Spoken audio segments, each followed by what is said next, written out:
Okay. Hello there. Everything coming in Midnight Patch 12.0.5, Void Assault, the Voidforge, Decor Duel, and more. Thank you, Mr. GM, for this data mining and this explanation. This is awesome.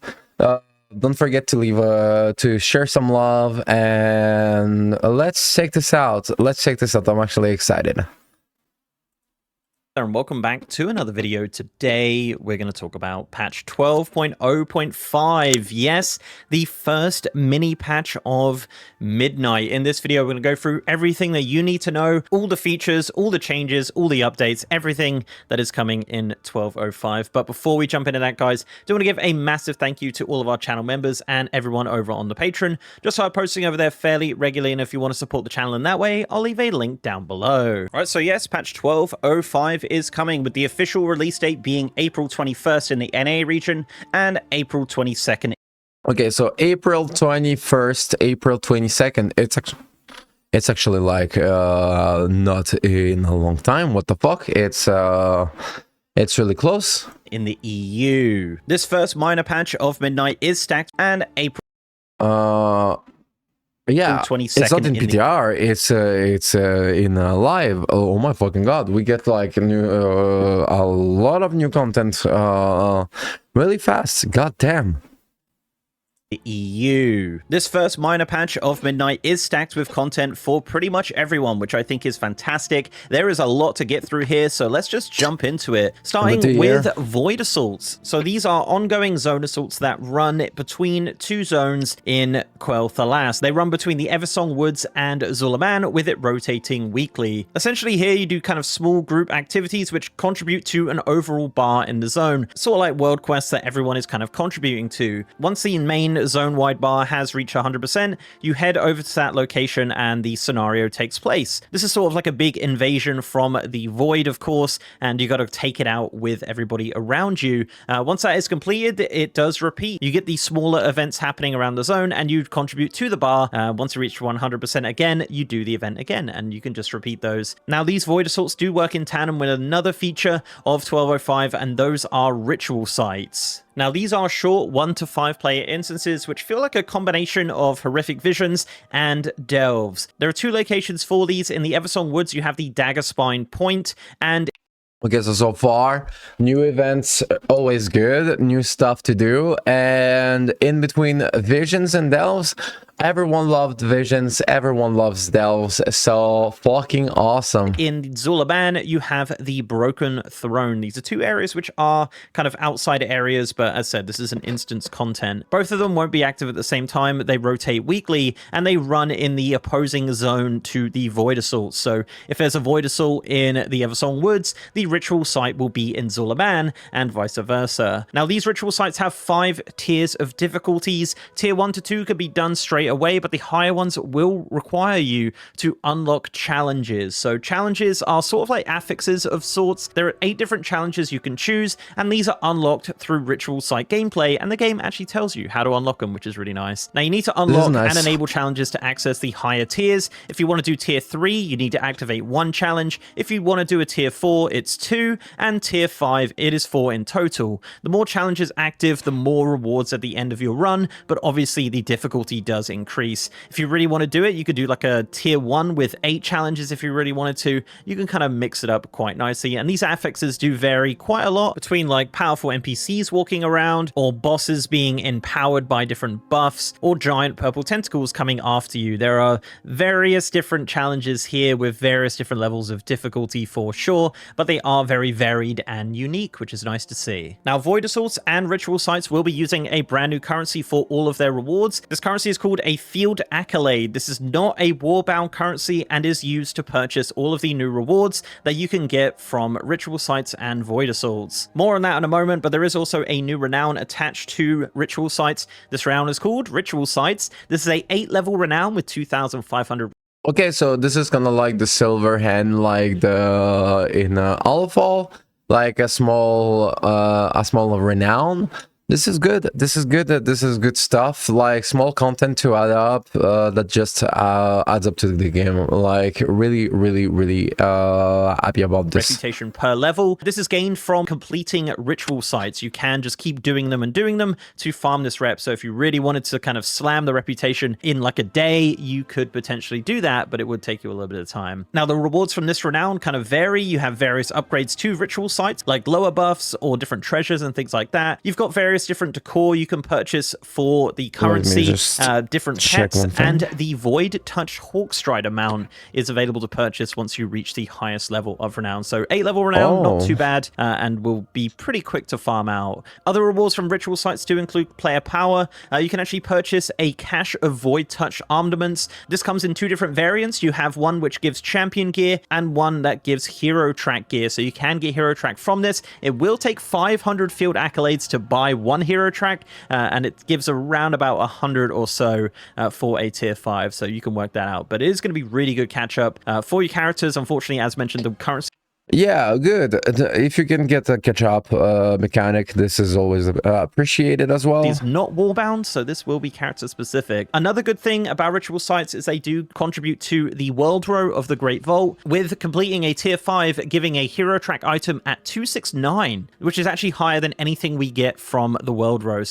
Oh, this is nice. This is really nice. This is actually really nice. So this is actually going to be a pretty lucrative way of gearing for a lot of characters who play solo or in small groups. This system also features a ton of new transmog. You purchase these through Void Touch caches from the vendor for field accolades. This includes some Void-themed weapons, and it also includes a purple recolor of the HD Tier 2 set from the anniversary event. This is purchased through different boxes, like a helm box, a shoulder box, etc. But the good thing here is that you won't get duplicates, as it will only give you ones that you don't already have. The champion and hero loot also does use the same appearance, but obviously that's just going to be for your specific class. So if you're playing multiple classes and buying the champion loot, it's probably going to be the best way here. But yeah, you can purchase the other class sets just through these Void Touch caches. As for mounts, there are a couple of mounts attached to this system, including the Void Touch Snapdragon, the Void Corrupted Hex Eagle, the Witherbark Warbear Mother, and the Void Corrupted Lynx. Okay, cool stuff all around. Cool stuff all around. Which is actually a bit of a secret mount, and it seems to actually come through crafting, through leatherworking, so not too sure how we get those. As for achievements as well, there are 18 different achievements attached to the Void Assaults in the zones. There is a meta achievement as well, which does reward a mount, the Unbound Mana Worm, as well as 40... Oh, wow. Check this out. Achievement as well, which does reward a mount, the Unbound...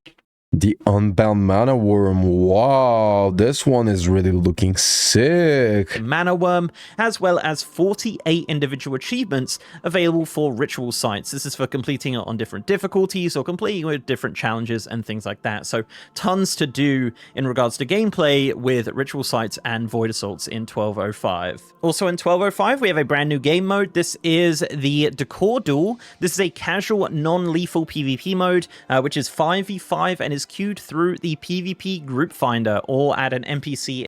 Oh yeah. This mode actually exists in other games. It's a fun mode. It doesn't hurt anyone. Like, it's really fun to play. Really good on them to take this mode. Like, it's really just this mode is really just fun to play. Basically, you hide.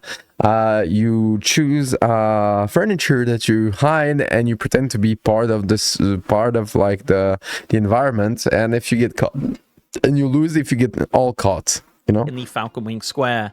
As of the recording of this, there is one map available. This is the Falcon Wing Square, but it was mentioned in the State of Azeroth event that there will be the 2 neighborhood areas as well, so maybe they'll come in a little bit later. The general gameplay of this is World of Warcraft's version of Prop Hunt, so if you're familiar with that, essentially there are 2 rounds, with one team being the hiders and the other team being the seekers, and then it rotates. When you're a hider, you have to disguise yourself as a decor item around the map and try not to be seen. You can switch your appearance 2 different decor items, or switch with the one in front of you. You can also lay traps and stun the Seekers if they do reveal you, so you can try and get away. As a Seeker, you'll be running around the map trying to reveal and tag the hiders with your special abilities. There are 3 different Seeker types that you can choose from with different abilities, including the Arcane Ranger, the Nullifier, and the Spellbreaker. So you're going to have different abilities that you can kind of use to reveal the people hiding as decor, and then you tag them. And once they're tagged, obviously they are out. The system does include a new warbound currency, Illusionary Coin, which is used to purchase the new rewards, including the Magister's Spellbee Comb Mount and various new transmog appearances, which are kind of High Elf and Blood Elf themed, and some, you know, we've wanted for a long time. You can also purchase a ton of new decor with Voidlight Marl. You have some kind of basic things here, but you also have some Blood Elf themed items, which are very, very cool, including this Blood Elf themed swing, which is awesome. And there are various achievements attached to this system, with a meta achievement which currently does not reward anything. So yeah, Decor Duel is coming in 1205, Prop Hunt for World of Warcraft. It's pretty fun actually, and it's pretty harmless. Another world event coming in 1205. Yeah, exactly. This is like the type of content that like you get on as a surplus, you know, like as a bonus. And this is the type of content I'm always happy to see, because like this is good for casuals. It's doesn't hurt anyone. It's not like hardcore, and it just adds up to wow, something awesome. So yeah, is Abyssal Anglers. Now, you may have already heard of this before because it was originally in the beta for Midnight, but it was scrapped pretty late, and this is finally coming in patch 1205. Now, this takes place in Zulaman in the Strait of Hexalor in the northeast side of the map. Now, this is not really a fishing event and is more of a diving event. The gameplay here is that you swim around capturing fish and collecting treasures to increase your score as high as possible. When you're in there, you have 3 different abilities. You have a dash, which dashes you forward. You can fire your harpoons. This is what you shoot at the fish and wildlife to capture them. And then you also have an ability to surface, which ends your dive. Some creatures in the dive will have more armor, so you do need to hit them multiple times. You'll also have an oxygen bar, which you don't want to deplete because you will lose points for that. And the objective here, as said, is just to get as many points as you can. The more points you get, the more currency you get, which is a brand new currency attached to the system called the Angler Pearls. This is warbound and is rewarded from the end of your dive. The amount of this currency you get does depend on your score. The system does feature 30 plus achievements. These range from capturing types of fish, gaining a total amount of points, or just random easy ones like running out of breath. There is a vendor which does sell different upgrades to your dive, including like more oxygen and things like that, and these do require specific achievements to be unlocked, so you can purchase these rewards. As for other rewards, there is some decor for 750 pearls each. You have different types of charms. You have a cooking spit, and you have the Zulaman Forest Hammock decor, which is cool. You can also purchase Fused Vitality from this system for 750 pearls each. You get 3 per character. This is the item which is currently attached to Abundance, so this is also going to be from here, but you can only get 3 per character, but it is an This is nice because Fused Vitality is such a grind. It's nice you can get it from somewhere else. Nice little catch up if you do want to get some of those. You've got some transmog, you've got a one-handed mace, you've got a 3-piece ensemble, you've got the green diver suit finally coming in, you've got a lower buff in Zulaman, and you've got a new pet called Kebab for purchase. So a pretty fun little world event finally coming to the game in 1205. All right, moving on from world events and different game modes, let's talk about the Voidforge. Yes, the Voidforge is coming in 1205. So this is probably something you're currently building up, or hopefully building up right now, with a weekly quest from Decimus in the Voidstorm. So let's talk about how this works. There are 2 different layers to this system. So the first layer is the Nebulous Void Core. So players use Nebulous Void Cores to easily obtain specific equipment similar to bonus rolls, but slightly different. The way this works is that upon defeating a Midnight Season 1 raid boss, completing a Mythic Plus, a Bountiful Delve, or a Prey Hunt on Nightmare, you can choose to spend your Nebulous Void Cores to receive a random item appropriate for your loot specialization from that activity. If you want to get an item from the raid, it will cost 2, but all others will cost 1. There will be a loot window that pops up telling you what potential items you could get, and after receiving an item this way, it is actually removed from the loot pool until all of the eligible items have been obtained on a per difficulty basis. Oh. The item level of the Mythic Plus rewards from Nebulous Void Cores is equivalent to the Great Vault rewards of that Keystone level, so you will get myth items from a Keystone level 10 and above, which is insane. The total number of Nebulous Void Cores available to a character increases by 2 every week for the remainder of the season, so basically bonus rolls with extra steps. The other part of the Voidforge is Ascended Void Cores. So once you've completed the Voidforge's construction, Decimus will ask players to assist him in crafting an Ascendant Nilhammer, a powerful tool capable of manipulating Ascended Void Cores to empower worthy equipment. So this is unlocked on your warband, and these are acquired from Midnight Season 1 endgame content, so raids, Mythic Plus, Bountiful Delves, and Nightmare difficulty prey hunts. So once you have an Ascended Void Core and you consume it, it infuses an eligible weapon or trinket with additional power to increase its item level. And this is only eligible on fully upgraded hero and myth quality items, or the maximum quality radiant crafted weapons and trinkets. So this is essentially a turbo boost of sorts. You build up this currency and you can upgrade different weapons and different trinkets. Okay, this is actually really interesting, really awesome. So basically, like more rolls, mythic rolls, and mythic plus. So this is awesome because some of the best in slots are not best in slots mythic just because of item level, and they just get outclassed by raid items that have like a different item level. That's it. So this is really awesome, and the fact that like so you get an extra roll and you get a way to upgrade weapons and trinkets. So really awesome all around. Trinkets to an even higher item level than they were previously. So yeah, quite an interesting system there. We're kind of getting the turbo boost a little bit earlier in the season. It seems a bit more ingrained in the story of the game as well, which seems pretty cool. And I kind of like the way that this works, and I can't wait to see how it actually plays out. We haven't had a chance to test this on the PTR, unfortunately. Moving on into class changes. So I'm not going to go through every specific class change here because we'll be all day, but there are class changes for warriors, hunters, mages, rogues, warlocks, druids, shamans, monks, demon hunters, death knights, and evokers. So basically everybody is getting some kind of class changes. If you want to see the specific class changes, I'll leave a link down below to the developer notes or the patch notes, depending on when they come out. So yeah, you can check those out if you want to check out what's going on for your specific class. Sticking with classes here, demon hunters are getting some extra customization in the patch, including this is awesome, and apparently it's the devourer spec type of color, because basically like when they released the devourer spec, they did not release like any visual, so any customization that is linked to this blue color, you know, which is really kind of like sometimes you just miss the obvious, you know, and apparently they did. So really good on Blizzard to listen to the feedback of players. New eye customization options for all current Demon Hunter races. So you'll have the option to have green fire eyes, just green eyes, void eyes, or void fire eyes, as mentioned, available to all Demon Hunter races. For Void Elves, you are finally getting your new blindfold options that were data mined in beta.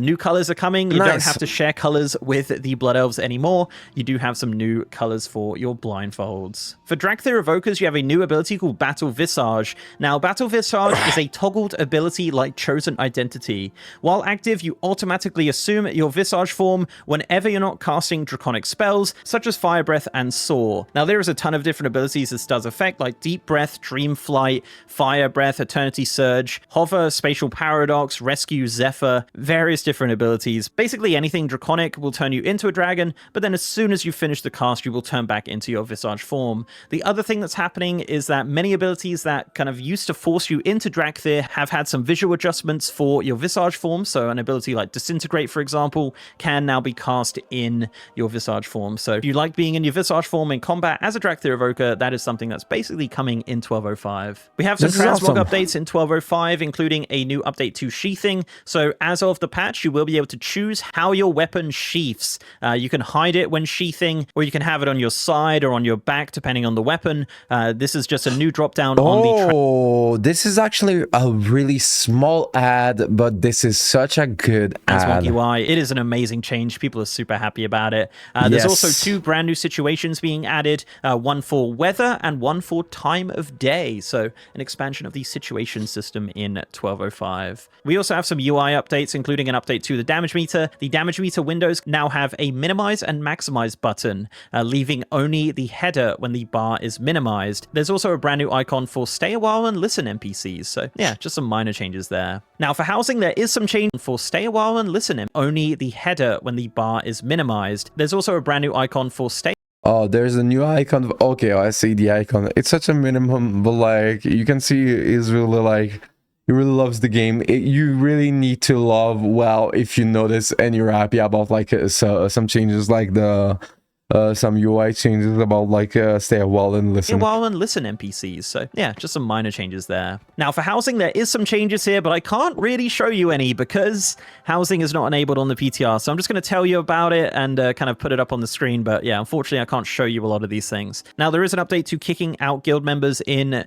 your guild neighborhood. So it says if a guild member is currently in a guild neighborhood and is kicked or leaves the guild, they will now be teleported out of the guild neighborhood during their eviction. Their eviction notice will also be visible while teleporting. There are also some updates to the house exterior editor. So they've added a pop-up to warn about decor attached to your house when swapping types. They've added a hide and show decor toggle while editing your house exterior, and they now prevent the position and rotation from resetting when swapping exterior house types. They've also updated the exterior house editor button to use a unique button icon. Also for housing, they've implemented a new budget icon for house upgrades, added a click functionality to decor. You can now click a decor to open the decor catalog, and shift clicking the decor will also link it in chat. Decor and houses now fade in rather than just popping in at a distance, and they've added a friendlier message when trying to enter a house that you're not allowed in. And they've also updated the chat messages when acquiring decor. Decor will now hyperlink from the chat to the catalog.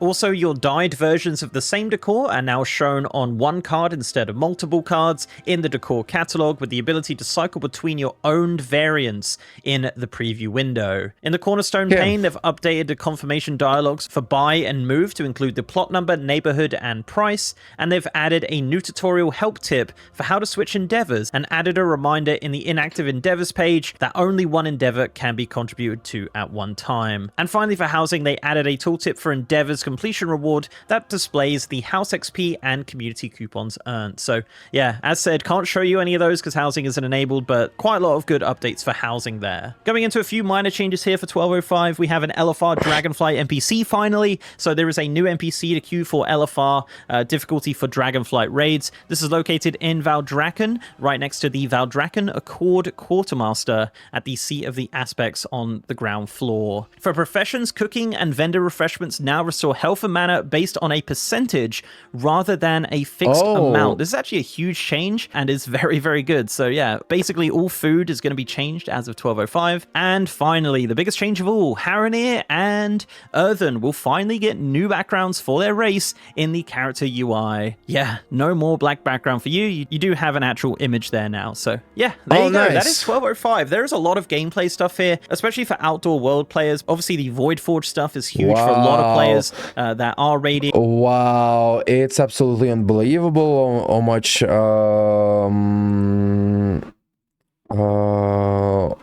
content there is.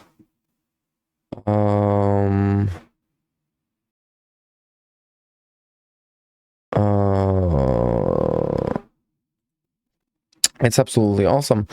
So first off, like we get the void assaults ritual sites. So this is absolutely like peak type of contents, especially for like casuals, but like also hardcores. We get more stuff to do. The decor duel is really like awesome little add up to the game that is really like non-competitive. You get some grind going, and it's really fun to play. It's actually really fun to play. Abyssal Anglers, this is a new event, so this is more stuff, is good stuff. Voidforge, this is interesting. You get more rolls because like back in the day you had like an extra roll like in LFR and stuff like and in raid. So they want to bring this back, that it will allow for mythic dungeons to actually be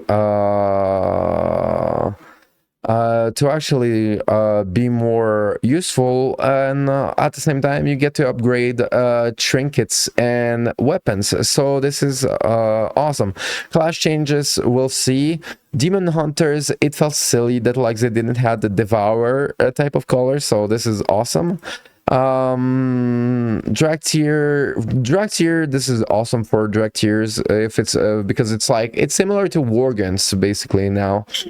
Transmog update, this is actually a good one because like people choosing where your weapon goes, where you are not using it, is actually like really well, allows for a lot of customization that is really awesome.